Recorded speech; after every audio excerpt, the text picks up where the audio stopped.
आज ना मला स्वयंपाक बनवायचाच खूप कंटाळा आला होता. दुपारचं जेवण बनवायचं होतं, पण असं वाटलं ना काहीतरी जादू व्हावी आणि पटकन हा स्वयंपाक तयार व्हावा. तुमच्या बाबतीत सुद्धा असं होतं का हो? स्वयंपाक तर बनवायचा आहे, पण हा पटकन कसा बनवता येईल ना, हा आपण सतत विचार करत असतो. म्हणूनच आज ठरवलं, की चपाती भाजीची तर पौष्टिकता आपण द्यायचीच, पण त्याचबरोबर ना झटपट हा पदार्थ सुद्धा बनायला हवा आणि पोटभरीचा सुद्धा असायला हवा. म्हणूनच फ्रिजमध्ये असणाऱ्या सगळ्या थोड्या-थोड्या मी भाज्या इथे घेतलेल्या आहेत आणि या भाज्या आपण छान बारीक अशा चिरून घेऊयात. आता यापैकी भाजी एखादी दुसरी तुमच्याकडे नसेल किंवा तुम्हाला स्किप करायची असेल ना, तरी सुद्धा चालेल. काहीच हरकत नाही. खूप साधा सोपा पदार्थ आहे हो. अगदी तुम्ही डब्याला पटकन काहीतरी बनवायचंय आणि द्यायचंय. यावेळेस सुद्धा हा पदार्थ अगदी सहज तुम्ही बनवू शकता.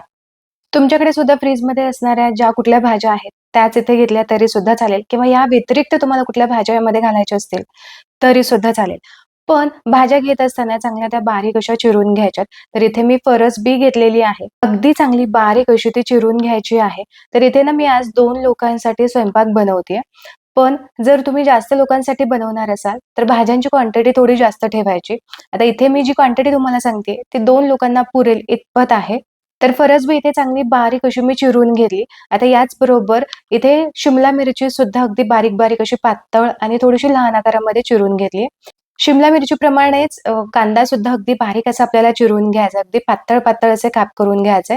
जर कांदा थोडासा मोठ्या आकाराचा असेल ना, तर अशा पद्धतीने बारीक अशी स्लाइस करून झाले, की एकदा असा उभा कट करून घ्यायचा.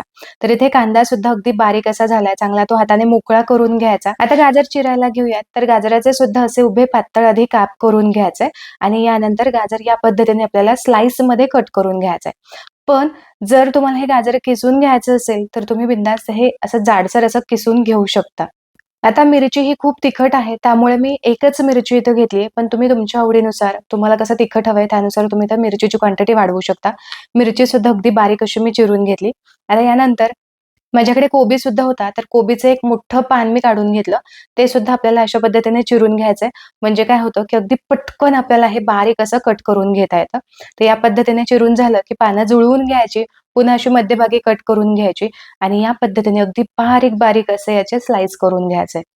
तर इथे कोथिंबीर सुद्धा अगदी बारीक अशी मी चिरून घेतलेली आहे. या व्यतिरिक्त तुम्ही दुधी भोपळा घेतला, लाल भोपळा घेतला, मेथीची थोडी पानं घेतली, शेपूची थोडी पानं घेतली, पालक घेतला तरी सुद्धा मस्त टेस्ट येते. हव्या त्या भाज्या घ्यायच्या म्हणजे मुलांना सुद्धा अजिबात कळत नाही आणि पौष्टिकता सुद्धा मुलांपर्यंत पोहोचली जाते. तर इथे जेवढ्या माझ्याकडे भाज्या होत्या त्या सगळ्या भाज्या मी चिरून घेतल्यात.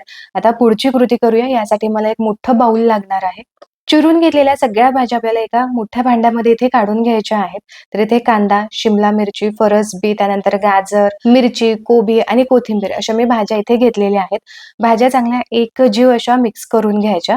भाज्या चिरून घेण्याचं काम तर आपलं पटकन झालेलं आहे. आता या भाज्यांमध्येच आपल्याला चपातीचं पीठ घालायचंय. म्हणजेच गव्हाचं पीठ इथे मी 1 कप भरून घेतलंय.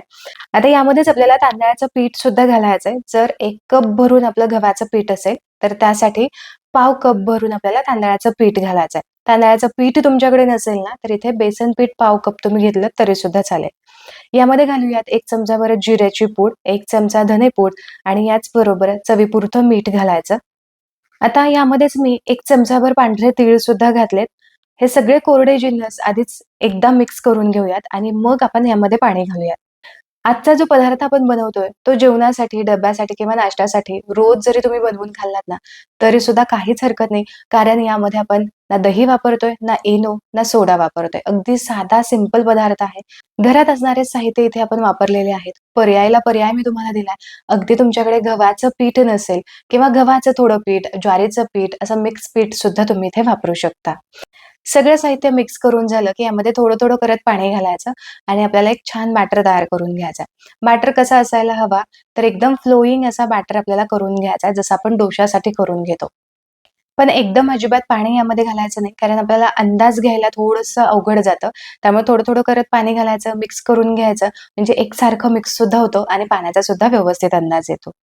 तर इथे तुम्ही बघू शकता मस्त व्यवस्थित असं बॅटर तयार झालेलं आहे. याच पद्धतीचं बॅटर आपल्याला हवंय. तर अंदाज जर सांगायचा झाला, 1 कप आपण पीठ घेतलं होतं. यासाठी जवळ-आसपास 1.5 ते पावणे 2 कप मी इथं पाणी वापरलेलं आहे आणि अगदी परफेक्ट कन्सिस्टन्सीचं आपलं इथे बॅटर तयार झालंय. बॅटर तयार झालं, फक्त एक 2-3 मिनिटांसाठी हे असंच भिजत ठेवायचं. तोपर्यंत आपण पुढची तयारी करून घेऊयात. तर इथे मी पॅन घेतलेला आहे किंवा पॅनऐवजी तुम्ही इथं डोश्याचा तवा घेतला, रेग्युलर चपातीचा तवा घेतला तरी सुद्धा चालेल. फक्त तो नॉनस्टिक असावा याची मात्र काळजी घ्यायची. म्हणजे हा डोसा जो आहे तो खाली चिकटणार नाही. गव्हाचं पीठ आहे थोडंसं ते चिकट असतं. जर तुम्हाला असं जाणवलं की खूप चिकट हे गव्हाचं पीठ आहे, तर मात्र तुम्ही तांदळाचं पीठ थोडंसं जास्त वाढवू शकता किंवा मग बेसन पीठ जे आहे ते तुम्ही जास्त वाढवून घेतलं तरी सुद्धा अगदी परफेक्ट असा डोसा तयार होतो. पॅन गरम झाला की चमचाभर तेल मी या पॅनमध्ये घातलं आणि हे तेल संपूर्णपणे आपल्याला पुसून घ्यायचंय. गव्हाचा डोसा आहे त्यामुळे खूप जास्त तेलाचा सुद्धा वापर करावा लागत नाही. जर तुम्ही आधीच पॅनवरती खूप तेल ठेवलत तर डोसा भाजण्यासाठी थोडासा जास्त वेळ लागतो. यासाठीच तेल आधी व्यवस्थित पुसून घ्यायचं. हाय फ्लेमवरती आपल्याला तवा गरम करून घ्यायचा आणि यावरती बॅटर घालायचं. बॅटर सगळ्या बाजूनी व्यवस्थित पसरून घ्यायचं. एकसारखं असं बॅटर पसरायला हवं. कुठेतरी जाड, कुठेतरी पातळ असं अजिबात करायचं नाही. एकसारख्या डोशावरती पसरला गेला पाहिजे. तुम्ही याला डोसा म्हणा किंवा धिरडं म्हणा. हा पदार्थ खूप खमंग लागतो. अजिबात वेगळी चटणी बनवायची किंवा वेगळी अशी भाजी बनवायची गरज पडत नाही. सगळे पौष्टिकता आपल्याला या धिरड्यामध्येच मिळून जाते. त्यामुळे एक्स्ट्रा एफर्ट घ्यायची अजिबातच गरज नाही. बॅटर तव्यावरती घालून झालं, की यावरती थोडेसे तीळ घालायचे आणि याचबरोबर इथे मी कमी तिखट असणारी लाल मिरची पावडर घातली. जी प्लेन लाल मिरची पावडर आहे, ती थोडीशी घालायची म्हणजे दिसायला अगदी सुरेख असं हे धिरडं दिसतं. मिरची पावडर घालून झाले, की वरचा जो आवरण आहे थोडंसं आपल्याला कोरडं वाटायला लागलं, की यावरती अगदी चमचाभर आपल्याला तेल घालायचंय. 2 मिनिटांसाठी खालच्या साइडने हे धिरडं मीडियम टू हाय फ्लेमवरती भाजून घ्यायचं. कडा चांगल्या मोकळ्या व्हायला लागल्या, की हे धिरडं आपल्याला पलटी करून घ्यायचंय. तर इथे तुम्ही बघू शकता, पलटी केल्यानंतर काय सुरेख यावरती जाळी आलीये. आता या साइडने सुद्धा पुन्हा आपल्याला एक 2 मिनिटांसाठी हे भाजून घ्यायचंय. तर हे बघा मस्त दोन्ही साइडनी धिरडं भाजून झालेलं आहे. हे पहा या साइडने सुद्धा अगदी परफेक्ट भाजलं गेलंय. दोन्ही साइडने धिरडं भाजून झालं, काढून घेऊयात आणि याच पद्धतीने बाकीची धिरडी करून घेऊयात. तर इथे परफेक्ट अशी सगळी एकसारखी धिरडी तयार झालेली आहेत. जेवढं मी बॅटर तुम्हाला सांगितलं, या बॅटरीच्या अंदाजानुसार बरोबर 8 धिरडी तयार होतात. तुम्ही ही धिरडी दह्यासोबत, लोणच्यासोबत, एखाद्या चटणीसोबत सर्व्ह करू शकता किंवा अशीच जरी तुम्ही खाल्लीत ना, तरी सुद्धा मस्त लागते. वरून फक्त लोणी लावायचं किंवा तूप लावून घेऊ शकता. मस्त सॉफ्ट राहतात. सकाळी तुम्ही बनवले तर संध्याकाळपर्यंत आहे असे लुसलुशीत राहतात. यापैकी काही धिरडे मी डब्यामध्ये सुद्धा देणार आहे. यासाठी ऑडीचा युनिरॅप पेपर मी इथे वापरलाय. हवा तितका पेपर यामध्ये काढून घ्यायचा. हा पेपर खूप कन्व्हिनियंट आहे, रियुजेबल आहे. पुन्हा-पुन्हा तुम्ही याचा वापर करू शकता. याचबरोबर इको फ्रेंडली सुद्धा आहे. यामुळे धिरडी यामध्ये ठेवल्यानंतर अजिबात त्यांना पाणी सुटणार नाही. अजिबात ती ओली होणार नाही. आहे अशी मऊ लुसलुशीत राहतील.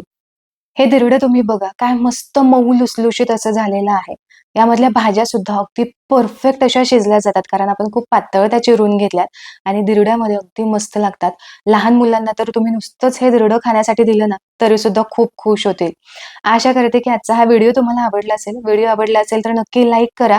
मला तर ही धिरडी खूप आवडलीत आणि प्रचंड भूक लागली आहे. चला तर मग पुन्हा भेटूया अशाच एका मस्त रेसिपी सोबत. तोपर्यंत स्वस्त राहा आणि मस्त-मस्त खात राहा.